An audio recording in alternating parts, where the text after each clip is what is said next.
My kid wants to be treated like an adult. What's up, parents and teachers? I often will hear parents say something like, yeah, my kid's 12 going on 25, or they want to be treated like an adult. Here's what the issue looks like. They say, my kid wants to be treated like an adult. They want to be given privileges like adult privileges. They want to be trusted, but they're not acting like it. They're not doing the things that would make them want me to be able to give them the privileges that they're asking me for. And then parents can often feel like they are enabling, like they are doing too much for their child, and they can get worried that if they do too much, that their child will have learned helplessness, meaning that their child will grow up not having learned resilience, not having learned to problem solve on their own. And if your child struggles with executive function, this is a very legitimate issue and concern to have. What's up, everybody, parents and teachers? My name is Seth with SethPerler.com. Right there. Nope, right there. I'm an executive function coach based out of Colorado, and I help struggling students navigate this thing called school so that they can have a great life, because kids who struggle with executive function are literally at risk of not being able to achieve their goals and dreams in life because they can't execute. They can't get the things done that need to get done because they procrastinate. They're not organized. They don't manage time well. They don't use calendars. They're resistant, yada, yada. So in this case, we have a situation where I hear a lot of parents saying that their kid wants to be treated like an adult. Your child wants to be treated like an adult, particularly adolescents, want to be treated like an adult because when they start getting into that tweener age, when they start becoming young adults, everything in them, everything in their biology is designed so that they can leave the nest, so that they can go start to have their own independent life. But here we are in this day and age, and life is very different. It's very complicated. And what these kids need in order to be able to launch a successful future is very different than it was 100 years ago, 500 years ago, 1,000 years ago. It's a very different world, and these kids need to have decent executive function skills in order to do this. So I wanted to talk a little bit about this and help you feel like you're not crazy. And one of the ways I want to help you do that is I often hear parents say that their kids, they will say to me, they'll say, my kids won't listen to me. Parents will tell me, Seth, they'll say, Seth, my kids won't listen to me. They'll listen to you, they'll listen to other people, they will not listen to me. Well, that's true. That's a very, very, very common thing that you have to contend with. And you can feel like you're the only one, but you're not alone. That's very common. So I wanted to mention that here at the outset. And here is what your kid is going to say to you. Your kid wants their way. They want to feel independent. They want to feel like a grown-up, but they do not have the executive function skills, obviously, or they'd be paying their own rent. They'd be paying their own bills, preparing their own meals, doing their own laundry. They're not doing stuff like that. But they will say stuff like this to you. Why don't you trust me? I've got this. Get off my back. Leave me alone. And the reason they're saying that is they're trying to push you away, and you are concerned.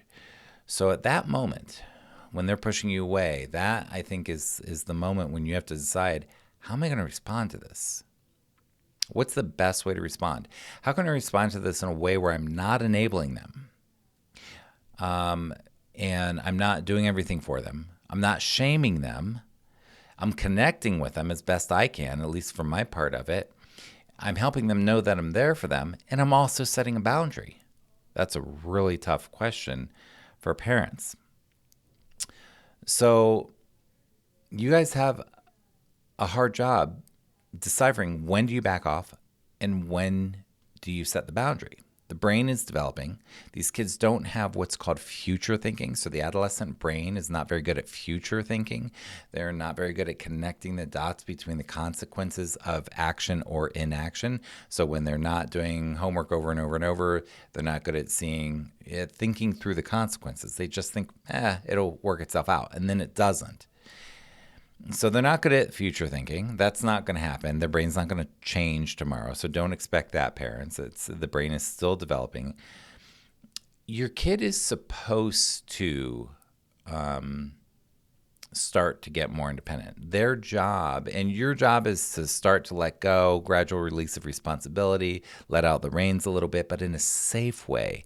And their job, I wish I knew who to credit this. If you're watching this on YouTube, please comment in the comments if you know who to credit this to. But I heard a fantastic metaphor that it's like a kid is in a swimming pool and you are the container, you are the pool, and they're in the water and they're swimming, and they come to you at the edge for safety.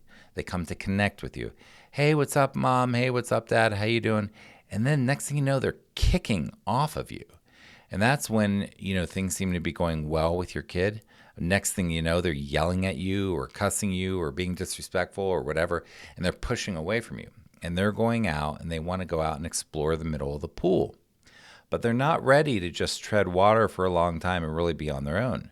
So then they come back to the edge and they connect with you. Everything seems fine. Everything's okay. And they can get really emotional. They can get really nasty. They can get angry.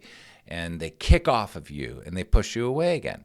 So they're coming back and forth. And what parents often do is they take it personally. And it can feel very hurtful to go through this. But it really is not about you, even though it feels like it's about you. But just knowing that can help you parents to regulate your emotions and be like, whoa, that did not feel good. I'm going to talk about that with them when we're regulated again and deal with that positively. So anyhow, they want to be treated like an adult. And part of that long process of them learning to become an adult, which they're not yet, is the pushing off and coming back to you for safety, pushing off. But they want to know that they have that safe place. And you as the parent, the most important thing is the relationship. You as the parent want to develop that healthy and secure attachment with your child. So when they want to be treated like an adult, but they're not, and you're trying to communicate with them, often parents will try to rationalize or use logic or use reason to explain to them something, why they're not, acting like an adult. And that's not going to work really well either. So what I want to suggest to you is that what might work better for you is that instead of trying to rationalize with them and reason with them and convince them and logic them and show them how it is and help them understand and see the light, why they're not ready for this level of independence that they're asking for in whatever the given situation is, whether it has to do with cell phones or curfew or this or that, try really focusing on attachment theory.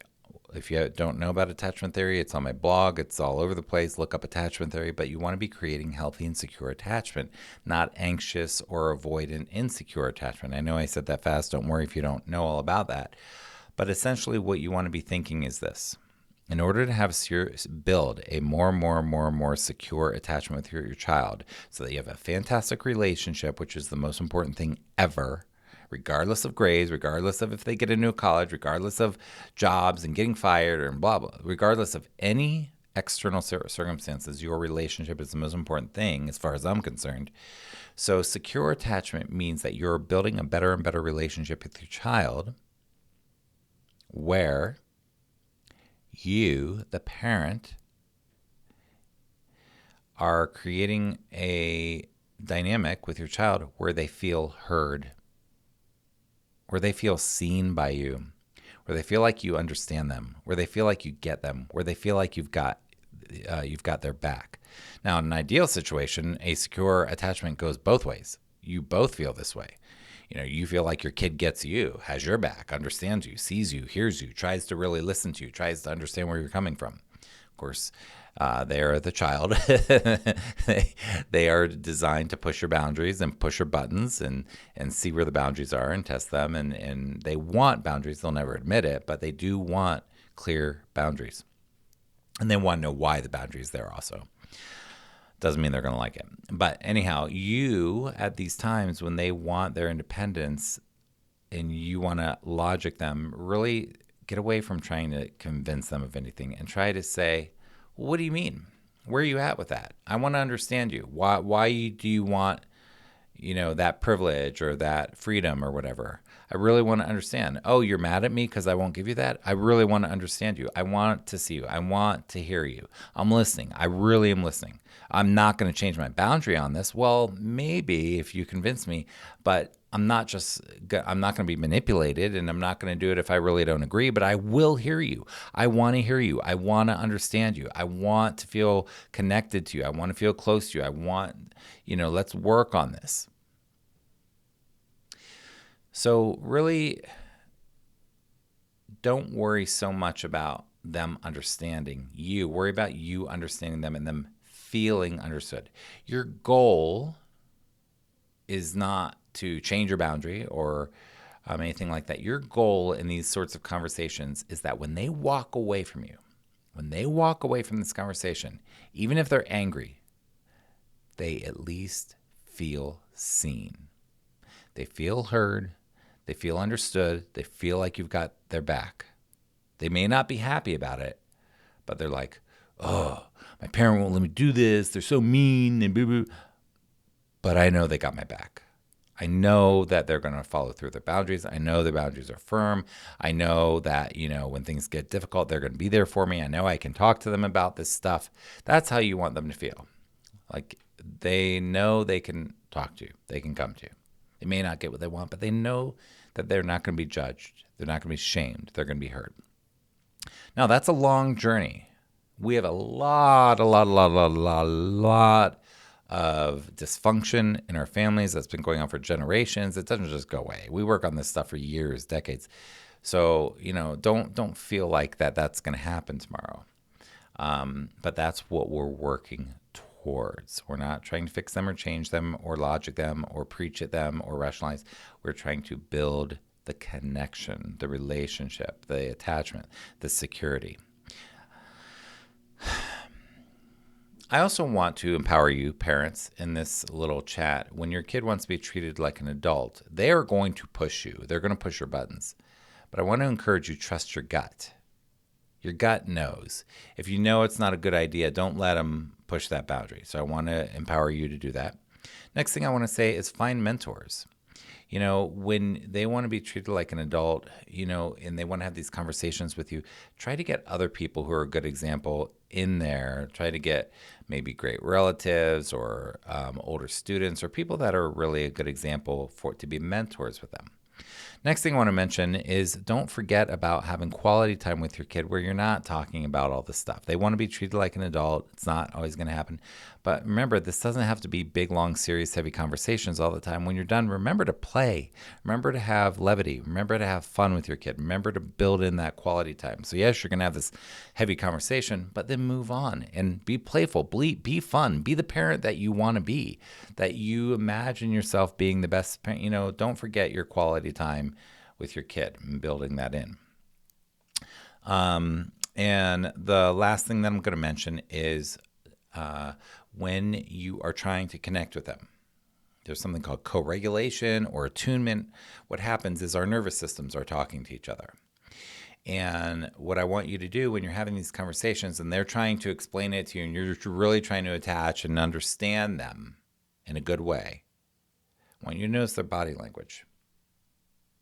This is called mirroring or tuning or co-regulation. But I want you to notice what's going on. And then I want you to reflect that back to them every once in a while. Be like, wow, I noticed that your fist just clenched up. What are you thinking? What's going on in your mind? What are you feeling right now? Wow, I noticed your face just scrunched up. Wow, I noticed you look angry. Wow, I noticed you're breathing into your chest. That's an anxious breathing, whereas belly breathing is more calm. Wow, I notice you look sad about it. Wow, I noticed you just raised your voice at me. Instead of, don't raise your voice at me, like, wow, I noticed you just raised your voice at me. Like, get into the mirroring, learn more about that, and responding in those sorts of ways where you're co-regulating with them. You're noticing what's going on in their nervous system. Of course, you're listening to their story, and you're trying to hear it, but you're also noticing, hey, they're having a physical experience. What's going on with that? And you're developing those skills as a parent to really be able to read them better like that. All right, that was a long one. I hope you all are doing good. My name is, let's see if I can do it right. Seth Perler. Subscribe if you want. Give a thumbs up if you like it. Share it with people if you like it. Leave a comment on YouTube. What do you do when your kid wants to be treated like an adult and something doesn't feel right? How do you respond to that? What works, what doesn't work for you? Leave a note in the comments if you want. I hope you have a fantastic day. If you haven't subscribed on SethPerler.com, I send out a weekly Sunday update and some freebies and some good stuff. This is what my life is dedicated to. So parents, teachers, I will see you soon. Take care.